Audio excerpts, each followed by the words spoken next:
امام مالک نے بیان کیا ان سے اسحاق بن عبداللہ بن ابی طلحہ نے انہوں نے حضرت انس بن مالک رضی اللہ عنہ سے سنا، انہوں نے بیان کیا مدینے میں حضرت ابو طلحہ رضی اللہ عنہ کے پاس انصار میں سب سے زیادہ کھجوروں کے درخت تھے، اور بے رحائی کا باغ اپنی تمام جائیداد میں انہیں سب سے زیادہ عزیز تھا۔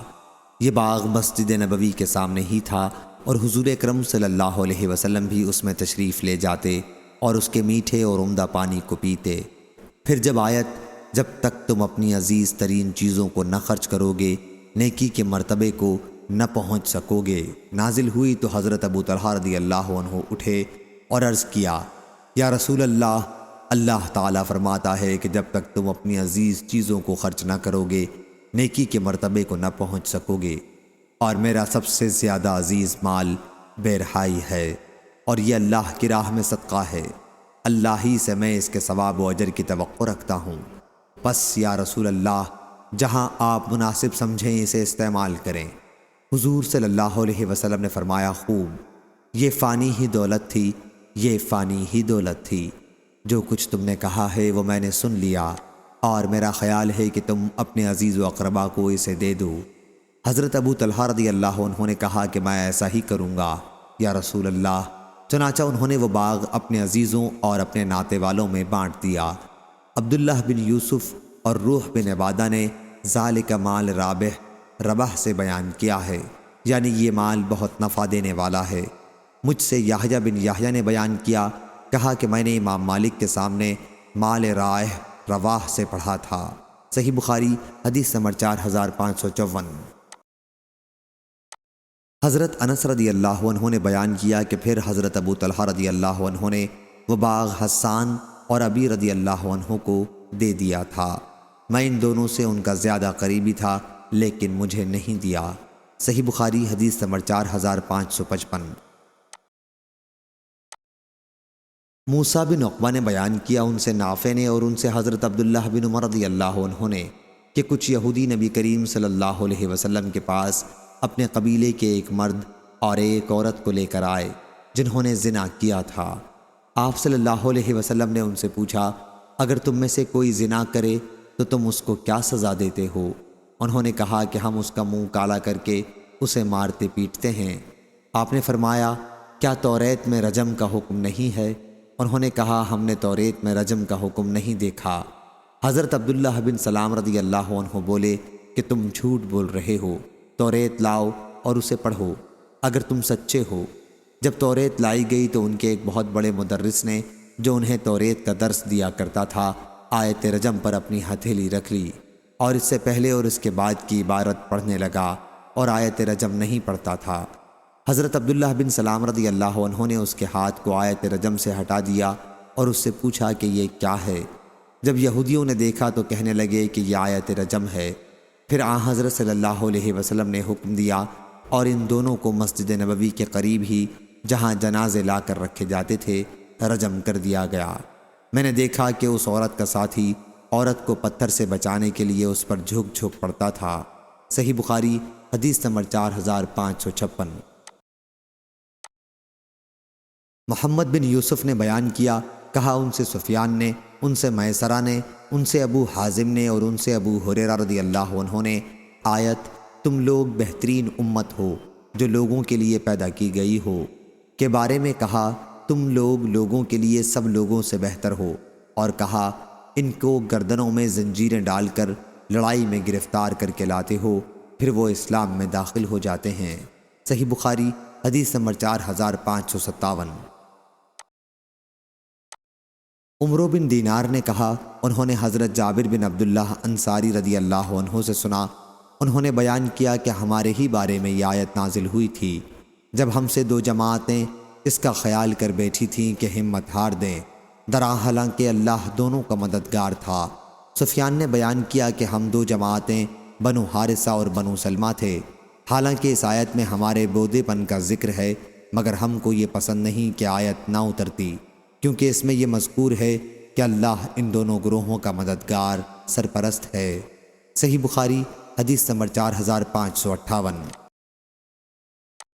سالم نے بیان کیا ان سے ان کے والد عبداللہ بن عمر رضی اللہ عنہ نے بیان کیا، اور انہوں نے رسول اللہ صلی اللہ علیہ وسلم سے سنا، آپ نے فجر کی دوسری رکعت کے رکوع سے سر اٹھا کر یہ بد دعا کی، اے اللہ فلاں فلاں اور فلاں کافر پر لعنت کر۔ یہ بد دعا آپ نے سمع اللہ لمن حمدہ اور ربنا ولک الحمد کے بعد کی تھی۔ اس پر اللہ تعالیٰ نے یہ آیت اتاری، آپ کو اس میں کوئی دخل نہیں، آخر آیت فَأَنَّهُمْ ظَلِمُونَ تک۔ اس روایت کو اسحاق بن راشد نے ظاہری سے نقل کیا ہے۔ صحیح بخاری حدیث نمبر 4559۔ حضرت ابو ہریرہ رضی اللہ عنہ نے بیان کیا کہ رسول اللہ صلی اللہ علیہ وسلم جب کسی پر بد دعا کرنا چاہتے یا کسی کے لیے دعا کرنا چاہتے تو رکوع کے بعد کرتے، سمع اللہ لمن حمدہ اللہم ربنا لک الحمد کے بعد بعض اوقات آپ نے یہ دعا بھی کی، اے اللہ ولید بن ولید، سلمہ بن ہشام اور عیاش بن ابی ربیعہ کو نجات دے دے، اے اللہ مضر والوں کو سختی کے ساتھ پکڑ لے اور ان میں ایسی قحط سالی لا جیسی یوسف علیہ السلام کے زمانے میں ہوئی تھی۔ آپ صلی اللہ علیہ وسلم بلند آواز سے یہ دعا کرتے اور آپ نماز فجر کی بعض رکعت میں یہ دعا کرتے، اے اللہ فلاں اور فلاں کو اپنی رحمت سے دور کر دے۔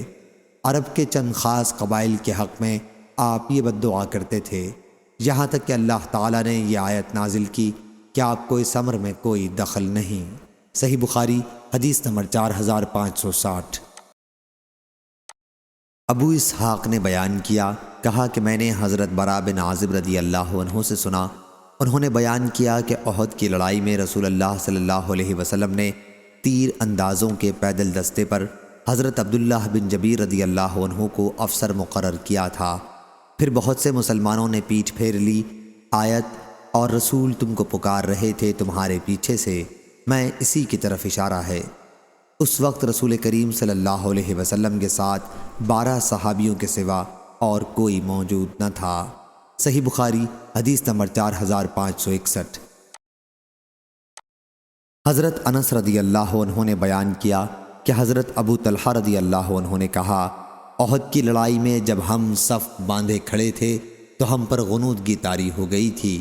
ابو طلحہ رضی اللہ عنہ نے بیان کیا کہ کیفیت یہ ہو گئی تھی کہ نیند سے میری تلوار ہاتھ سے بار بار گرتی اور میں اسے اٹھاتا۔ صحیح بخاری حدیث نمبر 4562۔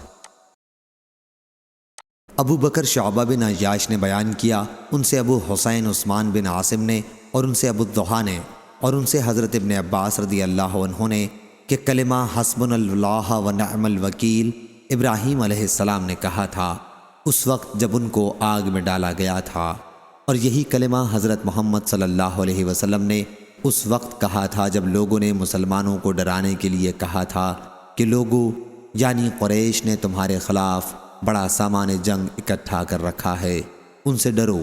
لیکن اس بات نے ان مسلمانوں کا جوش ایمان بڑھا دیا اور یہ مسلمان بولے کہ ہمارے لیے اللہ کافی ہے اور وہی بہترین کام بنانے والا ہے۔ صحیح بخاری حدیث نمبر 4563۔ حضرت ابن عباس رضی اللہ عنہ نے بیان کیا کہ جب ابراہیم علیہ السلام کو آگ میں ڈالا گیا تو آخری کلمہ جو آپ کی زبان مبارک سے نکلا حسبی اللہ و نعم الوکیل تھا، یعنی میری مدد کے لیے اللہ کافی ہے اور وہی بہترین کام بنانے والا ہے۔ صحیح بخاری حدیث نمبر 4564۔ عبد الرحمن بن عبداللہ بن دینار نے بیان کیا، ان سے ان کے والد نے، ان سے ابو صالح نے اور ان سے حضرت ابو ہریرہ رضی اللہ عنہ نے بیان کیا کہ رسول اللہ صلی اللہ علیہ وسلم نے فرمایا، جسے اللہ تعالیٰ نے مال دیا اور پھر اس نے اس کی زکوٰۃ نہیں ادا کی تو آخرت میں اس کا مال نہایت زہریلا سانپ بن کر جس کی آنکھوں کے اوپر 2 نقطے ہوں گے اس کی گردن میں توق کی طرح پہنا دیا جائے گا، پھر وہ سانپ اس کے دونوں جبڑوں کو پکڑ کر کہے گا کہ میں ہی تیرا مال ہوں، میں ہی تیرا خزانہ ہوں۔ پھر آپ نے اس آیت کی تلاوت کی، اور جو لوگ کہ اس مال میں بخل کرتے ہیں جو اللہ نے انہیں اپنے فضل سے دے رکھا ہے، وہ یہ نہ سمجھیں کہ یہ مال ان کے حق میں بہتر ہے، آخر تک۔ صحیح بخاری حدیث نمبر 4565۔ حضرت اسامہ بن زید رضی اللہ عنہ نے خبر دی کہ رسول اللہ صلی اللہ علیہ وسلم ایک گدھے کی پشت پر فدق کی بنی ہوئی ایک موٹی چادر رکھنے کے بعد سوار ہوئے، اور اسامہ بن زید رضی اللہ عنہ کو اپنے پیچھے بٹھایا۔ آپ صلی اللہ علیہ وسلم بنو حارث بنی خزرج میں سعد بن عبادہ رضی اللہ عنہ کی مزاج پرسی کے لیے تشریف لے جا رہے تھے۔ یہ جنگ بدر سے پہلے کا واقعہ ہے۔ راستے میں ایک مجلس سے آپ گزرے جس میں عبداللہ بن ابی بن سلول منافق بھی موجود تھا۔ یہ عبداللہ بن ابی کے ظاہری اسلام لانے سے بھی پہلے کا قصہ ہے۔ مجلس میں مسلمان اور مشرکین یعنی بت پرست اور یہودی سبھی طرح کے لوگ تھے۔ انہی میں عبداللہ بن رواحہ رضی اللہ عنہ بھی تھے۔ سواری کی ٹاپوں سے گرد اڑی اور مجلس والوں پر پڑی تو عبداللہ بن ابی نے چادر سے اپنی ناک بند کر لی اور بطور تحقیر کہنے لگا کہ ہم پر گرد نہ اڑاؤ۔ اتنے میں رسول اللہ صلی اللہ علیہ وسلم بھی قریب پہنچ گئے اور انہیں سلام کیا۔ پھر آپ سواری سے اتر گئے اور مجلس والوں کو اللہ کی طرف بلایا اور قرآن کی آیتیں پڑھ کر سنائیں۔ اس پر عبداللہ بن ابی بن سلول کہنے لگا، جو کلام آپ نے پڑھ کر سنایا ہے اس سے عمدہ کوئی کلام نہیں ہو سکتا۔ اگرچہ یہ کلام بہت اچھا ہے، پھر بھی ہماری مجلسوں میں آ کر آپ ہمیں تکلیف نہ دیا کریں، اپنے گھر بیٹھیں۔ اگر کوئی آپ کے پاس جائے تو اسے اپنی باتیں سنایا کریں۔ یہ سن کر عبداللہ بن رواحہ رضی اللہ عنہ نے کہا، ضرور یا رسول اللہ، آپ ہماری مجلسوں میں تشریف لایا کریں، ہم اسی کو پسند کرتے ہیں۔ اس کے بعد مسلمان، مشرکین اور یہودی آپس میں ایک دوسرے کو برا بھلا کہنے لگے اور قریب تھا کہ فساد اور لڑائی تک نوبت پہنچ جاتی، لیکن آپ نے انہیں خاموش اور ٹھنڈا کر دیا اور آخر سب لوگ خاموش ہو گئے۔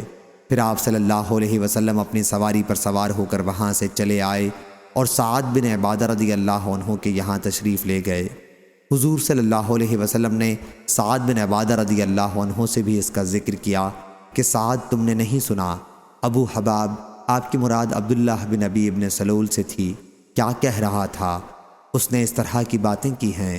سعد بن عبادہ رضی اللہ عنہ نے عرض کیا، یا رسول اللہ، آپ اسے معاف فرما دیں اور اس سے درگزر کر دیں۔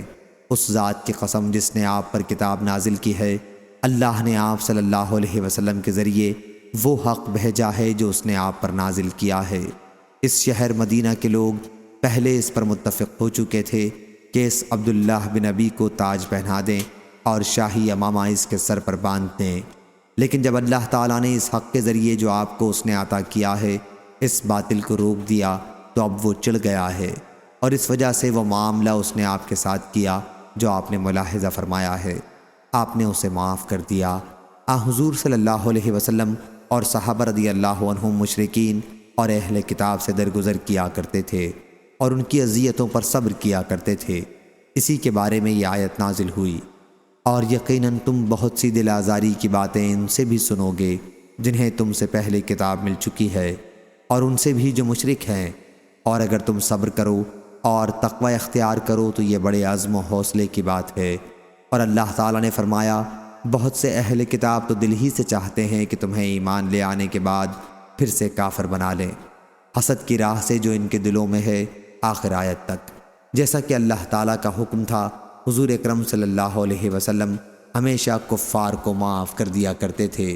آخر اللہ تعالیٰ نے آپ کو ان کے ساتھ جنگ کی اجازت دے دی، اور جب آپ نے غزوہ بدر کیا تو اللہ تعالیٰ کی منشا کے مطابق قریش کے کافر سردار اس میں مارے گئے، تو عبداللہ بن ابی بن سلول اور اس کے دوسرے مشرک اور بت پرست ساتھیوں نے آپس میں مشورہ کر کے ان سب نے بھی حضور اکرم صلی اللہ علیہ وسلم سے اسلام پر بیعت کر لی اور ظاہراً اسلام میں داخل ہو گئے۔ صحیح بخاری حدیث نمبر 4566۔ ابو سعید خدری رضی اللہ عنہ نے بیان کیا کہ رسول اللہ صلی اللہ علیہ وسلم کے زمانے میں چند منافقین ایسے تھے کہ جب حضور اکرم صلی اللہ علیہ وسلم جہاد کے لیے تشریف لے جاتے تو یہ مدینے میں پیچھے رہ جاتے، اور پیچھے رہ جانے پر بہت خوش ہوا کرتے تھے، لیکن جب حضور صلی اللہ علیہ وسلم واپس آتے تو عذر بیان کرتے اور قسمیں کھا لیتے، بلکہ ان کو ایسے کام پر تعریف ہونا پسند آتا جس کو انہوں نے نہ کیا ہوتا، اور بعد میں چکنی چپڑی باتوں سے اپنی بات بنانا چاہتے۔ اللہ تعالیٰ نے اسی پر یہ آیت لا تحسبن الذین یفرحون آخر آیت تک اتاری۔ صحیح بخاری حدیث نمبر 4567۔